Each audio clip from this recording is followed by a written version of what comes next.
Capítulo 8, Impuestos locales, quinta parte, en la que vamos a ver el impuesto sobre el incremento del valor de los terrenos de naturaleza urbana y el impuesto sobre gastos suntuarios, modalidad cotos de caza y pesca. Comenzamos con el primero, que es el impuesto sobre el incremento del valor de los terrenos de naturaleza urbana. Dicho impuesto está regulado en los artículos 104 a 110 del texto refundido ley y se configura como un tributo directo cuyo objeto de gravamen lo constituye la renta generada al transmitente por el incremento del valor del bien de naturaleza urbana transmitido producido desde su adquisición. Es un impuesto local de exacción potestativa. Es un impuesto real y objetivo que recae sobre la renta que se obtiene como incremento patrimonial, por ejemplo, al transmitirse un inmueble urbano. Es un impuesto instantáneo porque el hecho imponible se produce con la constitución o transmisión de un derecho real sobre el bien, limitativo del dominio, aunque se tenga en cuenta la plusvalía o incremento de valor que experimenta el terreno en un periodo de tiempo más o menos dilatado. Lo cierto es que grava dicha plusvalía cuando se ponga de manifiesto a raíz de la perfección de un contrato o negocio jurídico. Ese será, a su vez, el momento del devengo del impuesto. En los actos intervivos, la transmisión se entenderá producida por aplicación de la teoría civil del título y el modo, cuando se realice el negocio jurídico y se entregue la posesión con ánimo de transmitir la propiedad. De este modo, si se instrumenta mediante escritura pública, tal será la fecha de transmisión. Si se firma un documento privado, resultará de aplicación el artículo 1227 del Código Civil, que otorga validez de su fecha frente a terceros, y también la hacienda pública. Cuando se incorpore o inscriba en un registro público, se entregue a un funcionario público por razón de su oficio o fallezca uno de los firmantes, tratándose de una transmisión mortis causa en la fecha de fallecimiento del causante. A pesar de ser un impuesto instantáneo, a efectos de cuantificar la base, se toma en consideración el periodo de tiempo que lo ha tenido el transmitente en su patrimonio. Así, cuanto mayor haya sido dicho periodo, más elevado será el incremento por el que habrá de tributar. En el hecho imponible se grava el incremento del valor que experimenten los terrenos de naturaleza urbana y se ponga de manifiesto por la transmisión de la propiedad de los mismos por cualquier título o a raíz de la constitución o transmisión de cualquier derecho real de goce limitativo del dominio sobre los referidos terrenos. Al tipificarse el hecho imponible sin exigir un incremento de valor real o efectivo, se acababan gravando situaciones que no eran expresivas de capacidad económica, casos en que no había ganancia o incluso se producía una pérdida de valor durante el periodo de tenencia del terreno por el transmitente. Precisamente por ello, el Tribunal Constitucional declaró que el impuesto se consideraba inconstitucional en esos precisos casos de inexistencia de ganancia y en aquellos en que, existiendo un incremento de valor, la cuota a pagar resultaba superior al incremento real experimentado por la venta del terreno, por lo que el contribuyente veía como dicho aumento le resultaba confiscado de facto, vulnerándose así el principio de prohibición de la confiscatoriedad, conectado como ésta con el mismo principio de capacidad económica. Anulada y expulsada definitivamente del ordenamiento jurídico la prohibición que tenían los sujetos pasivos de probar la inexistencia de incrementos de valor en la transmisión onerosa de terrenos de naturaleza urbana, ex artículo 110 del texto refundido de la Ley de Haciendas Locales, puede el obligado tributario demostrar que el terreno no ha experimentado un aumento de valor y por ende que no se ha producido el nacimiento de la obligación tributaria principal correspondiente al impuesto sobre incremento de valor de los terrenos de naturaleza urbana. Demostrada la inexistencia de plusvalía, no procederá la liquidación del impuesto y, en caso contrario, habrá de girarse la correspondiente liquidación cuantificándose la base imponible del impuesto de conformidad con lo previsto en los artículos 107.1 y 107.2 del texto refundido de la Ley de Haciendas Locales, que han quedado en vigor para los casos de existencia de incremento de valor. Sin embargo, aunque el Tribunal Constitucional lo había exigido al legislador, no se llegó a establecer una adecuación de la normativa del impuesto para que recuperase la constitucionalidad, por lo que la sentencia del Tribunal Constitucional 182/2021 declaró la inconstitucionalidad y nulidad de los artículos 107.1, 107.2 y 107.4 del texto refundido de la Ley de Haciendas Locales, lo que supuso su definitiva expulsión del ordenamiento jurídico, dejando un vacío normativo sobre la determinación de la base imponible que impedía la liquidación, comprobación, recaudación y revisión de este tributo local y, por lo tanto, su exigibilidad.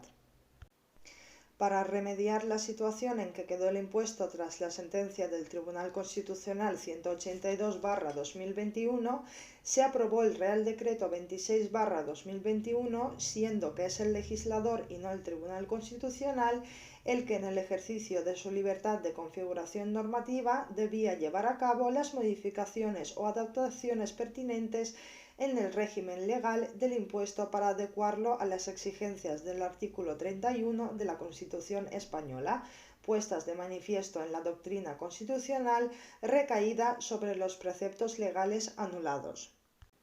La entrada en vigor de dicho Real Decreto 26/2021, que entró en vigor el día siguiente a su publicación en el BOE, y la eficacia que le otorgó el mismo Tribunal Constitucional a su declaración, ha supuesto que el impuesto no puede ser exigido entre el día de la sentencia, que fue el 26 de octubre, y el 9 de noviembre de 2021. La adaptación normativa en relación con el hecho imponible del impuesto ha motivado la introducción de un supuesto de no sujeción para evitar que las situaciones que no son expresivas de capacidad económica tributen efectivamente. Así, no se producirá la sujeción al impuesto en las transmisiones de terrenos respecto de los cuales se constate la inexistencia de incremento de valor por diferencia entre los valores de dichos terrenos en las fechas de transmisión y adquisición. Y para constatar dicha inexistencia de incremento de valor también se han adaptado toda una serie de previsiones que afectan a la obligación de declarar la transmisión de la que no se deriva aumento alguno, la forma de determinar el referido incremento con los medios probatorios correspondientes y las consecuencias que de la no sujeción se derivan para ulteriores transmisiones patrimoniales. Primero, el interesado en acreditar la inexistencia de incremento de valor deberá declarar la transmisión, entendiéndose por interesados a estos efectos las personas o entidades a las que se refiere el artículo 106 del texto refundido de la Ley de Haciendas Locales, esto es, quien de no hacerlo o de no acreditarlo resultarán considerados como sujetos pasivos del impuesto. Segundo, son los interesados los que han de aportar los títulos que documenten la transmisión y la adquisición a tiempo de cumplir con la obligación de declarar o autoliquidar. Tercero, la determinación de la diferencia de valor se hará comparando el valor de transmisión y el de la adquisición del terreno en el patrimonio del transmitente. Como tales valores de transmisión o de adquisición se tomarán en cada caso el mayor de los siguientes valores, sin que a estos efectos puedan computarse los gastos o tributos que graven dichas operaciones, el que conste en el título que documente la operación o el comprobado, en su caso, por la Administración tributaria. Cuarto, cuando se trate la transmisión de un inmueble en el que haya suelo y construcción, se tomará como valor del suelo a estos efectos el que resulte de aplicar la proporción que represente en la fecha del devengo del impuesto el valor catastral del terreno respecto del valor catastral total, y esta proporción se aplicará tanto al valor de transmisión como en su caso al de adquisición.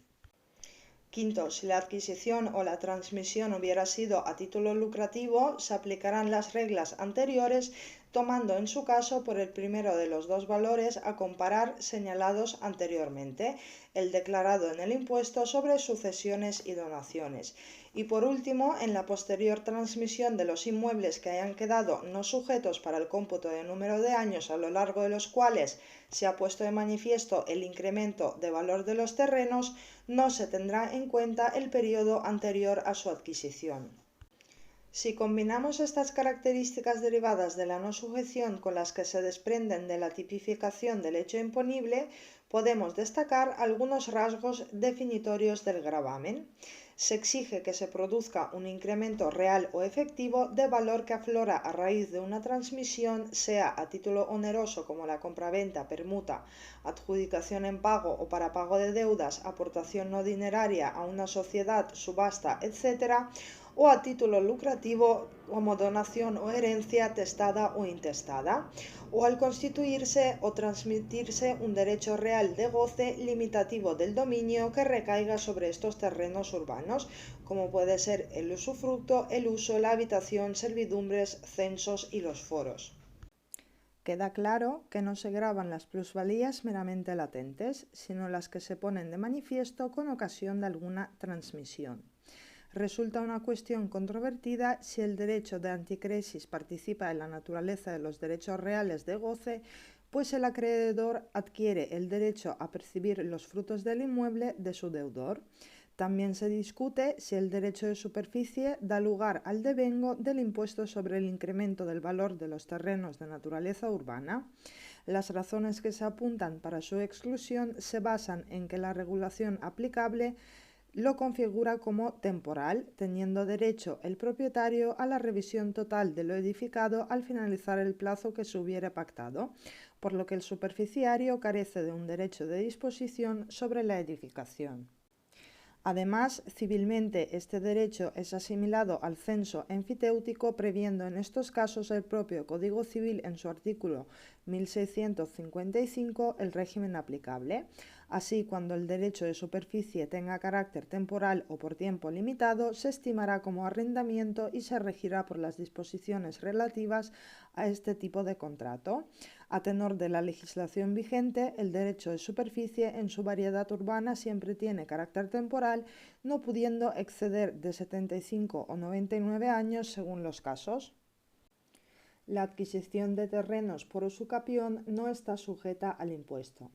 Ahora bien, la inexistencia de incremento real se habrá de acreditar por quien no quiera quedar gravado por el impuesto, aportando los títulos de adquisición y transmisión de los terrenos, determinándose según las reglas establecidas a tal efecto.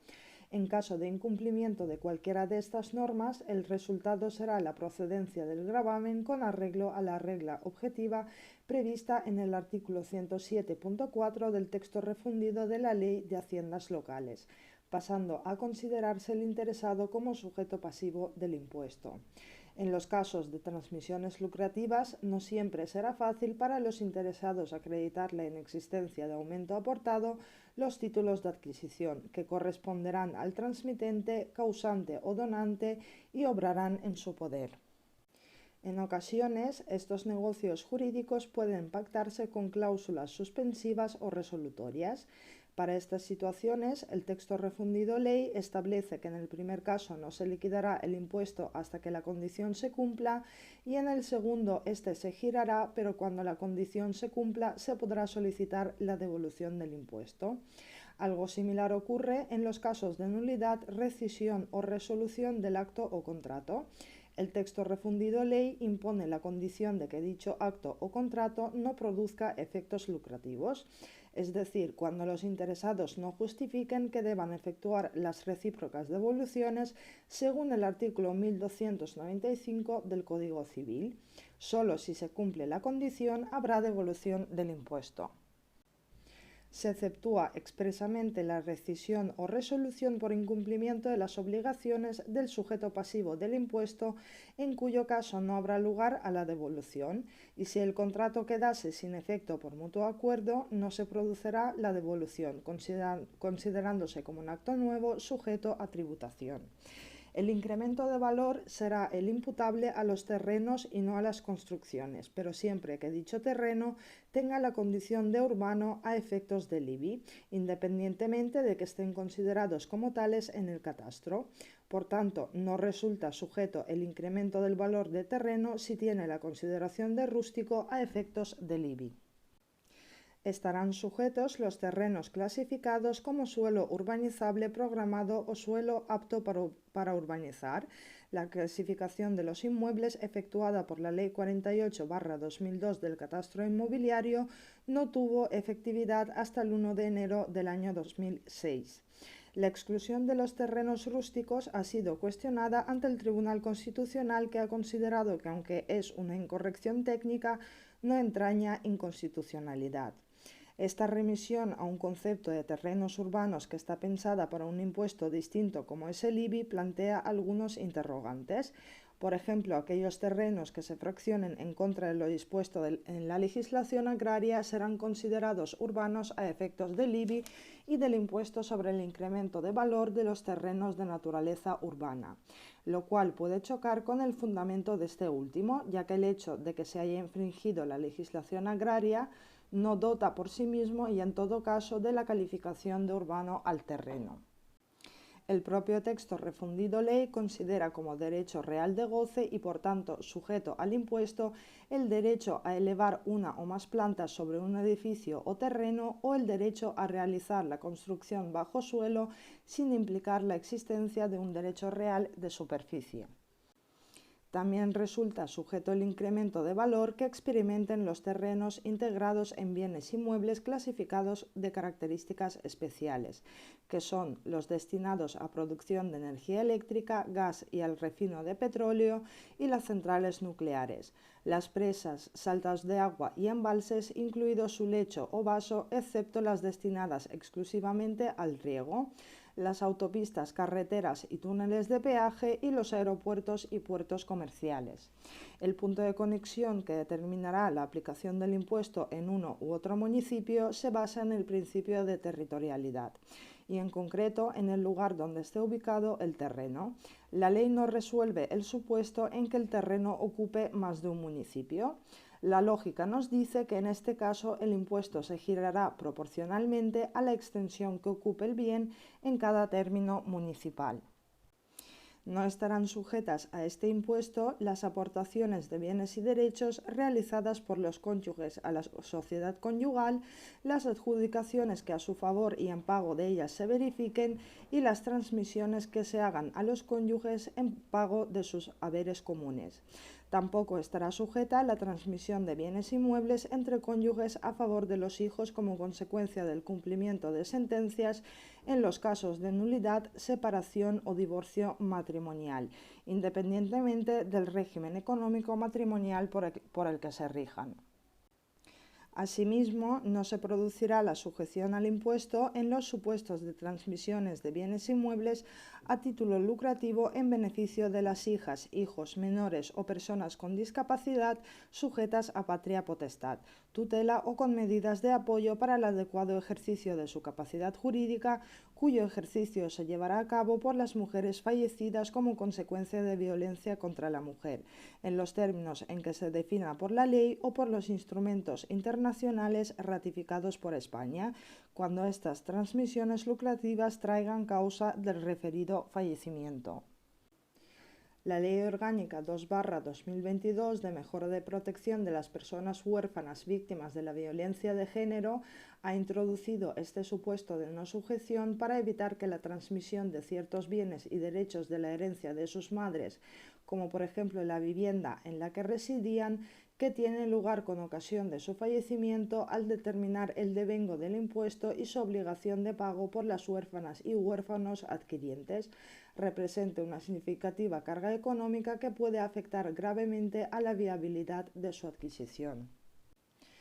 Del mismo modo, no se devengará el impuesto con ocasión de las aportaciones o transmisiones de bienes inmuebles efectuadas a la sociedad de gestión de activos procedentes de la reestructuración bancaria, ni tampoco con ocasión de las aportaciones o transmisiones realizadas por la sociedad de gestión de activos procedentes de la reestructuración bancaria a entidades participadas directa o indirectamente por dicha sociedad en al menos el 50% del capital, fondos propios, resultados o derechos de voto de la entidad participada en el momento inmediatamente anterior a la transmisión o como consecuencia de la misma.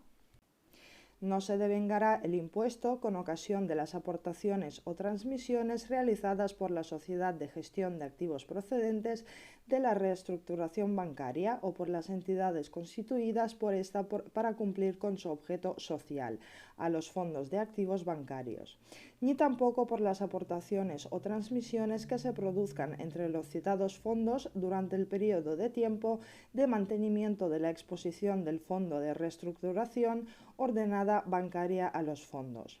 En la posterior transmisión de los inmuebles se entenderá que el número de años a lo largo de los cuales se ha puesto de manifiesto el incremento de valor de los terrenos no se ha interrumpido por causa de la transmisión derivada de las operaciones sujetas.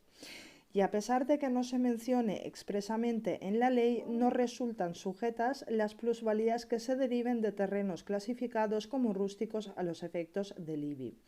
Algunos supuestos de no sujeción se establecen en normas sectoriales y así, por citar algún ejemplo, las transmisiones en operaciones de fusión o escisión de empresas o las reparcelaciones urbanísticas. En cuanto a las exenciones, se establecen exenciones de carácter subjetivo junto a otras de carácter objetivo. Entre estas últimas se tipifican como exentos los incrementos de valor que se manifiesten como consecuencia de la constitución y transmisión de derechos de servidumbre, las transmisiones de bienes que se encuentren dentro del perímetro delimitado como conjunto histórico-artístico o hayan sido declaradas individualmente de interés cultural cuando sus propietarios o titulares de derechos reales acrediten que han realizado a su cargo obras de conservación, mejora o rehabilitación en dichos inmuebles, y los aspectos sustantivos y formales de esta exención se establecerán por la correspondiente ordenanza fiscal. Y las transmisiones realizadas por personas físicas con ocasión de la dación en pago de la vivienda habitual del deudor hipotecario o garante del mismo, para la cancelación de deudas garantizadas con hipoteca que recaiga sobre la misma, contraídas con entidades de crédito o cualquier otra entidad que de manera profesional realice la actividad de concesión de préstamos o créditos hipotecarios. Asimismo, estarán exentas las transmisiones de la vivienda en la que concurran los requisitos anteriores realizadas en ejecuciones hipotecarias, judiciales o notariales. Para tener derecho a la exención se requiere que el deudor o garante transmitente o cualquier otro miembro de su vivienda familiar no disponga en el momento de poder evitar la enajenación de la vivienda de otros bienes o derechos en cuantía suficiente para satisfacer la totalidad de la deuda hipotecaria. Se presumirá el cumplimiento de este requisito, no obstante, si con posterioridad se comprobara lo contrario, se procederá a girar la liquidación tributaria correspondiente. A estos efectos, se considerará vivienda habitual aquella en la que haya figurado empadronado el contribuyente de forma ininterrumpida durante al menos los 2 años anteriores a la transmisión o desde el momento de la adquisición si dicho plazo fuera inferior a los 2 años. Respecto al concepto de unidad familiar, se estará a lo dispuesto en la ley de RPF, equiparándose el matrimonio con la pareja de hecho legalmente inscrita. En cuanto a las exenciones subjetivas, están exentos los incrementos de valor cuando la obligación de satisfacer el impuesto recaiga sobre el Estado, las comunidades autónomas y las entidades locales a las que pertenezca el municipio, así como los organismos autónomos del Estado y las entidades de derecho público de análogo carácter de las comunidades autónomas y de dichas entidades locales. Sin embargo, esta exención no resulta aplicable a entidades estatales en régimen de derecho privado que realicen actividades de interés público. Tampoco alcanza a entidades que tienen personalidad jurídica distinta de la Administración del Estado, como por ejemplo Renfe, o las empresas públicas que actúen en régimen de empresa mercantil con personalidad jurídica propia, independiente, patrimonio y administración autónoma. Asimismo, está exento el municipio de la imposición y demás entidades locales integradas o en las que se integre dicho municipio, así como sus respectivas entidades de derecho público de análogo carácter a los organismos autónomos del Estado. Las instituciones que tengan la calificación de benéficas o de benéfico-docentes, las entidades gestoras de la seguridad social y las mutualidades de previsión social reguladas en la Ley 30 1995 de ordenación y supervisión de los seguros privados. Los titulares de concesiones administrativas revertibles respecto de los terrenos afectos a la concesión, la Cruz Roja Española, las personas o entidades a cuyo favor se haya reconocido la exención en tratados o convenios internacionales,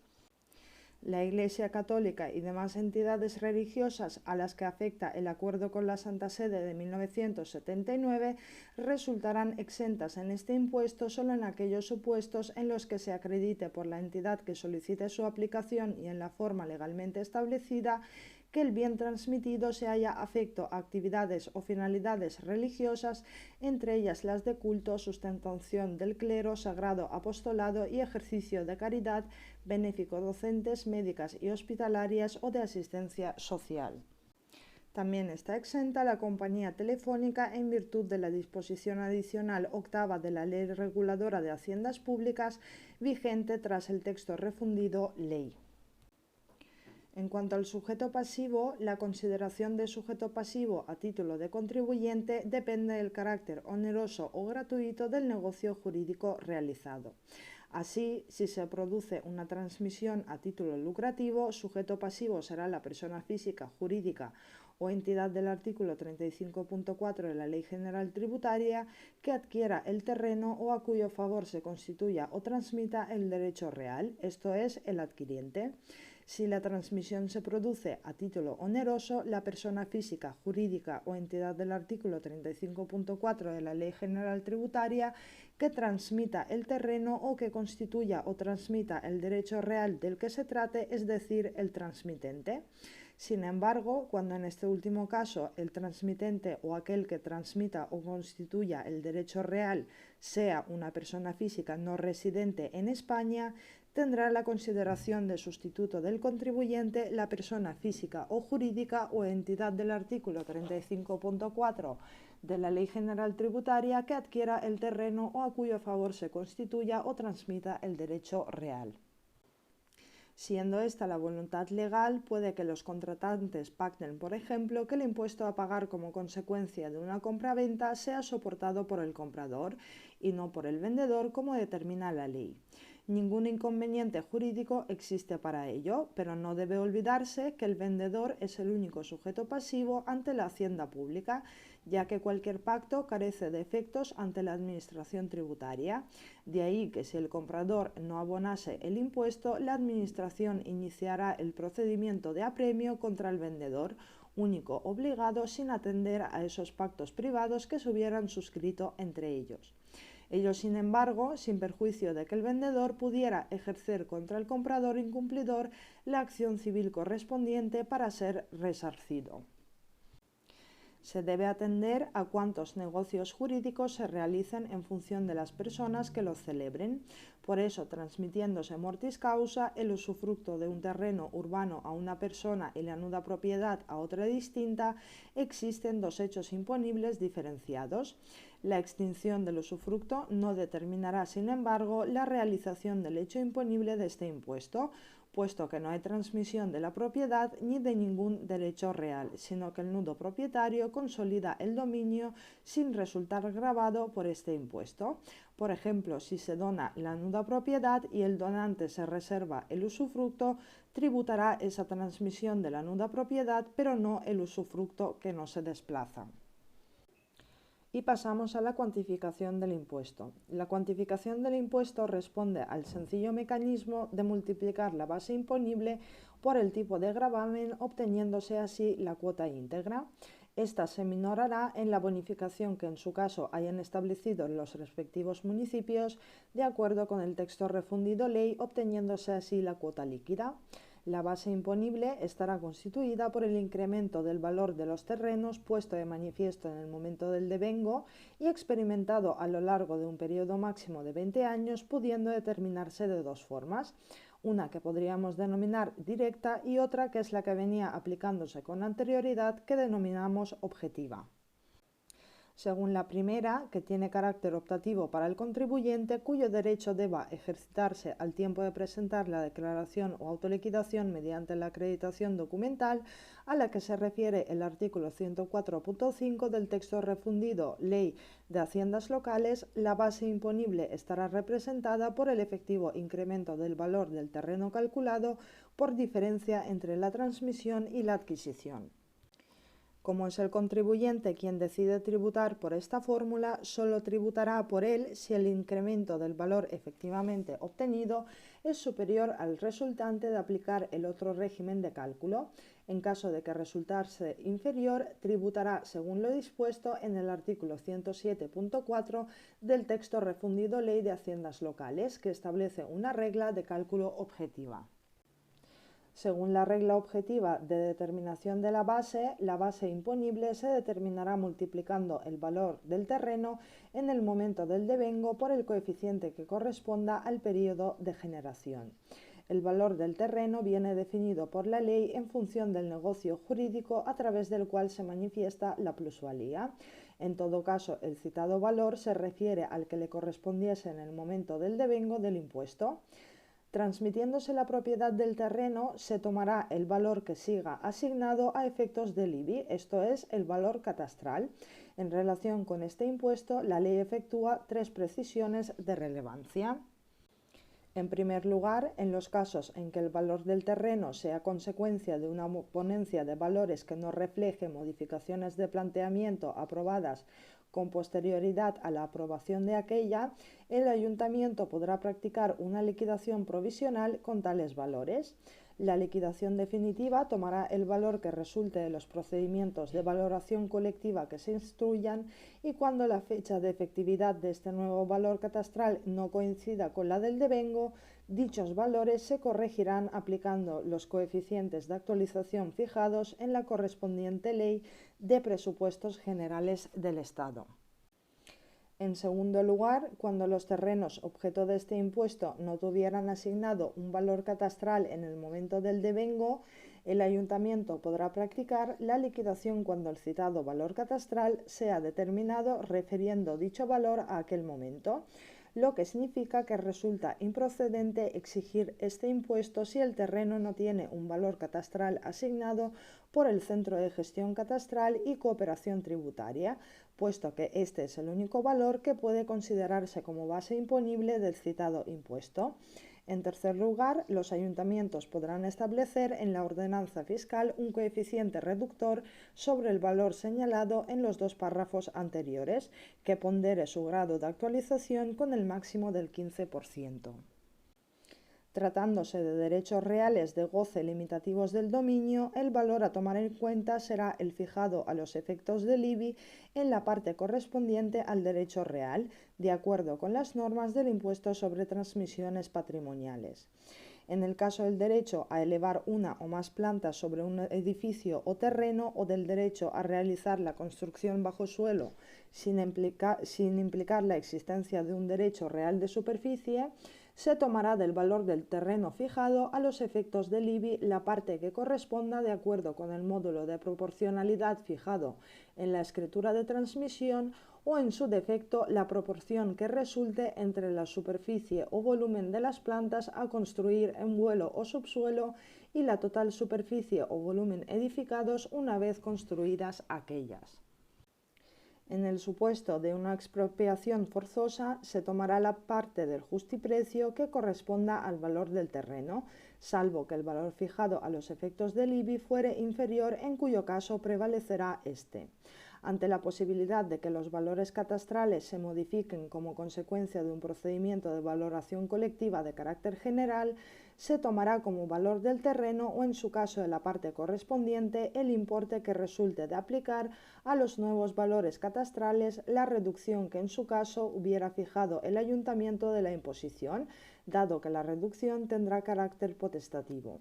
Dicha reducción, que tendrá un límite máximo del 60%, podrá aplicarse respecto de cada uno de los 5 primeros años de efectividad mediante distintos tipos, en su caso para cada uno de ellos. No obstante, el valor catastral reducido no podrá ser inferior al valor catastral que tenía el terreno antes del procedimiento de valoración colectiva. El periodo de generación del incremento de valor será el número de años a lo largo de los cuales se haya puesto de manifiesto dicho incremento.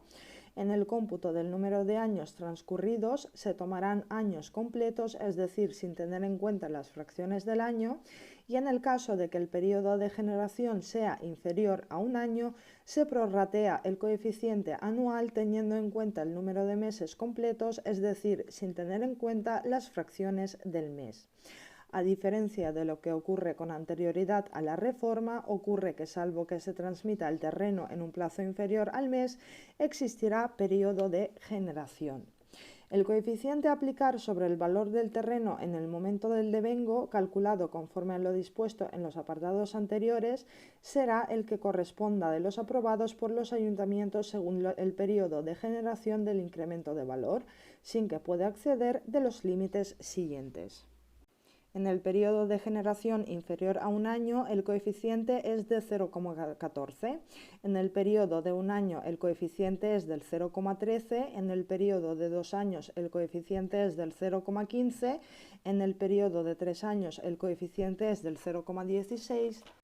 En el periodo de 4 y 5 años, el coeficiente es del 0,17. En el periodo de 6 años, el coeficiente es del 0,16. En el periodo de 7 años, el coeficiente es del 0,12. En el de 8 años, el coeficiente es el 0,10. En el periodo de 9 años, el coeficiente es del 0,9. En el periodo de 10, 11, 12 y 13 años, el coeficiente es el 0,08. En el periodo de 14 años el coeficiente es del 0,10, en el de 15 años es el 0,12, en el de 16 años es el 0,16, en el de 17 años es el 0,20, en el de 18 años es el 0,26, en el de 19 años es el 0,36 y en el periodo igual o superior a 20 años el coeficiente es de 0,45. Estos coeficientes máximos serán actualizados anualmente mediante norma con rango legal, pudiendo llevarse a cabo dicha actualización mediante las leyes de presupuestos generales del Estado. Y si como consecuencia de la actualización alguno de los coeficientes aprobados por la vigente ordenanza fiscal resultara ser superior al correspondiente nuevo máximo legal, se aplicará este directamente hasta que entre en vigor la nueva ordenanza fiscal que corrija dicho exceso. El tipo de gravamen será fijado por cada ayuntamiento sin que pueda exceder del 30%. A estos efectos se podrá fijar un solo tipo de gravamen a uno para cada uno de los periodos de generación del incremento de valor antes citado. La aplicación del tipo de gravamen corresponde a la base imponible que dará lugar a la cuota íntegra. Finalmente, los ayuntamientos podrán establecer varias bonificaciones. Una bonificación de hasta el 95% de la cuota íntegra del impuesto en las transmisiones de terrenos y en la transmisión o constitución de derechos reales de goce limitativos del dominio, realizadas a título lucrativo por causa de muerte a favor de los descendientes y adoptados, los cónyuges y los ascendientes y adoptantes. En el caso de la aplicación de este impuesto en Ceuta y Melilla, la cuota se bonifica al 50%. La jurisprudencia está admitiendo como deducibles en la cuota aquellas cuotas abonadas por las personas jurídicas por la llamada modalidad decenal del anterior impuesto sobre plusvalía. Una bonificación de hasta el 95% de la cuota íntegra del impuesto en las transmisiones de terrenos y en la transmisión o constitución de derechos reales de goce limitativos del dominio de terrenos, sobre los que se desarrollan actividades económicas que sean declaradas de especial interés o utilidad municipal por concurrir circunstancias sociales, culturales, histórico-artísticas o de fomento del empleo que justifiquen tal declaración. Corresponderá dicha declaración al Pleno de la Corporación y se acordará previa solicitud del sujeto pasivo por voto favorable de la mayoría simple de sus miembros. Y para acabar con este impuesto pasamos a la gestión del impuesto. La gestión del impuesto corresponde al ayuntamiento titular del mismo. Esta puede articularse a través de la declaración del propio sujeto pasivo, acompañándose el documento en que conste el acto o contrato que origina la imposición, o mediante el sistema de autoliquidación con su presentación y el correspondiente ingreso, si el municipio ha establecido tal sistema en la correspondiente ordenanza. En ambos casos, los plazos son los mismos y cuando se trate de un acto inter vivos, el plazo será de 30 días hábiles a contar desde la fecha del devengo, y si se trata de una transmisión por causa de muerte, el plazo será de 6 meses prorrogables a un año a solicitud del sujeto pasivo. No obstante, el sistema de autoliquidación no podrá utilizarse en el supuesto de terrenos, objeto que no tengan asignado un valor catastral en el momento del devengo del impuesto. Destaca la restricción a la facultad de comprobación del ayuntamiento en relación con las autoliquidaciones a las que resulte de aplicación la regla objetiva del artículo 107.4 del texto refundido Ley de Haciendas Locales, de manera que únicamente se podrá comprobar que se han aplicado correctamente las normas reguladoras del impuesto sin que puedan atribuirse valores, bases o cuotas diferentes de las resultantes de tales normas. Sin embargo, los ayuntamientos sí que tendrán facultades de comprobación de los valores declarados por el interesado o el sujeto pasivo a los efectos del supuesto de no sujeción del artículo 104.5 del texto refundido de la Ley de Haciendas Locales o de la estimación directa de la base imponible establecida en el artículo 107.5 del texto refundido de la Ley de Haciendas Locales.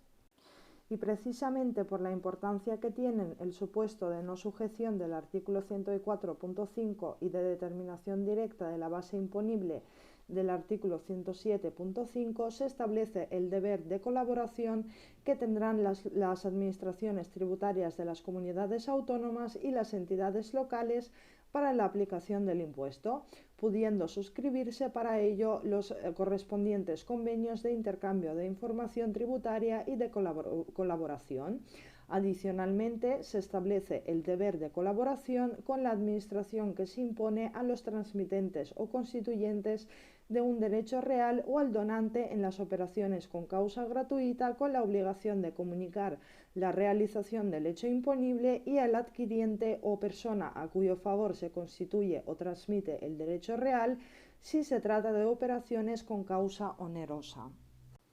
También se exige a los notarios la remisión al ayuntamiento respectivo en la primera quincena de cada trimestre de una relación de todos los documentos por ellos autorizados o que les hayan sido presentados para el conocimiento o legitimación de firmas, en que se contengan hechos, actos o negocios jurídicos que pongan de manifiesto la realización del hecho imponible del impuesto, con excepción de los actos de última voluntad. Finalmente, hay que recordar la obligación de hacer constar la referencia catastral de los bienes inmuebles en los documentos donde consten los actos o negocios de trascendencia real relativos al dominio y demás derechos reales sobre los bienes inmuebles. Y terminamos tanto el tema como el temario con el impuesto sobre gastos suntuarios, modalidad cotos de caza y pesca. Junto a las 5 figuras impositivas descritas, se mantiene en vigor un impuesto municipal que recae sobre gastos suntuarios en lo referente exclusivamente a la modalidad de aprovechamientos de cotos de caza y pesca. Su regulación se halla en los artículos 372 y siguientes del texto refundido del régimen local, aprobado por el Real Decreto Legislativo 781/1986. Es un tributo potestativo, ya que cada ayuntamiento decidirá si lo exige o no. Su hecho imponible viene definido por el aprovechamiento de los cotos privativos de caza o pesca, cualesquiera que sea la forma de su explotación o disfrute. El impuesto recaerá sobre aquellos cotos de caza y pesca que pertenezcan íntegramente al término del municipio titular del mismo, o cuando en él radique la mayor parte del coto, con independencia de que el aprovechamiento se obtenga en aquella parte del coto correspondiente a otro término municipal. El impuesto se devenga el 31 de diciembre de cada año.